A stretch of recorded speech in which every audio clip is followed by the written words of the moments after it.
Copy, பார்வையை சரி செய்யும் கண்ணாடிகள், புதுப்பிக்கத்தக்க எரிசக்திக்கான சாதனங்கள், சமையல் பாத்திரங்கள், மருத்துவ கருவிகள் உள்ளிட்டவற்றுக்கான ஜிஎஸ்டி பல்வேறு விதமாக இருந்த நிலையில் இவை 5 விழுக்காடாக குறைக்கப்பட்டிருக்கிறது.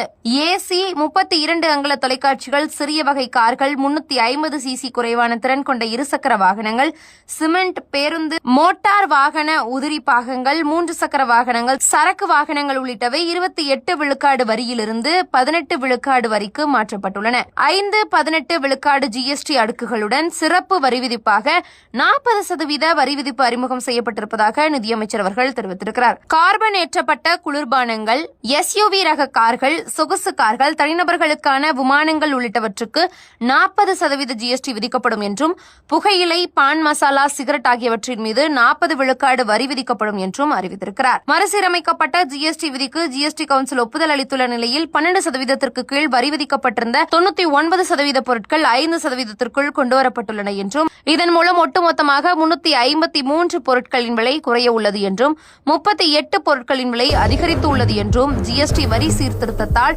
93,000 கோடி ரூபாய் அளவுக்கு இழப்பு ஏற்படலாம் என்று மதிப்பிடப்பட்டுள்ளது என்றும், அதே நேரம் ஆடம்பர பொருட்கள், புகையிலை பொருட்களுக்கு 40 விழுக்காடு ஜிஎஸ்டி வரி விதிப்பதன் மூலம் 45,000 கோடி வருவாய் கிடைக்கும் என்றும் கணிக்கப்பட்டுள்ளது. ஜிஎஸ்டியை 2 அடுக்குகளா குறைக்க ஜிஎஸ்டி கவுன்சில் ஒப்புதல் அளித்திருக்கக்கூடிய நிலையில இது வரக்கூடிய 22ஆம் தேதி அமலுக்கு வரும் அப்படின்னு மத்திய நிதியமைச்சர் நிர்மலா சீதாராமன் அவர்கள் தெரிவிச்சிருக்காங்க.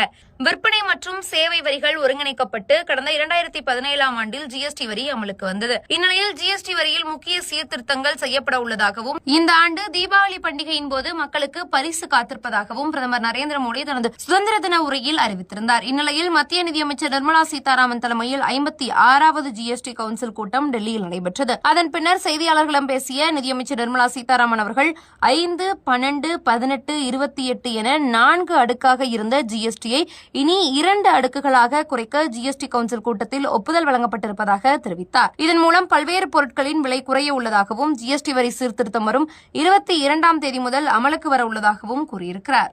மக்கள் அன்றாடம் பயன்படுத்தக்கூடிய பால், பன்னீர், ரொட்டி, இந்திய பிரெட்டுகள் ஆகியவற்றுக்கு ஜிஎஸ்டியிலிருந்து விலக்கு அளிக்கப்படுவதாக கூறினார். அதேபோல மாணவர்களுக்கான நோட்டு புத்தகம், பென்சில், அலிப்பான், தனிநபர் காப்பீடு, மருத்துவ காப்பீடு, 33 உயிர்காக்கும் மருந்துகள் மற்றும் புற்றுநோய், அரிய வகை நோய் மற்றும் நாள்பட்ட நோய்களுக்கான மருந்துகளுக்கு ஜிஎஸ்டி வரியிலிருந்து முற்றிலும் விலக்கு அளிக்கப்படுவதாகவும் தெரிவித்திருக்கிறார். தேங்காய் எண்ணெய், சோப்பு, மிதிவண்டி, மேசை, நாற்காலி, சர்க்கரை, காபி, வெண்ணெய், நெய், சாஸ், சாக்லேட் போன்ற தேங்காய் எண்ணெய், சோப், ஷாம்பு, மேசை, நாற்காலி, சர்க்கரை,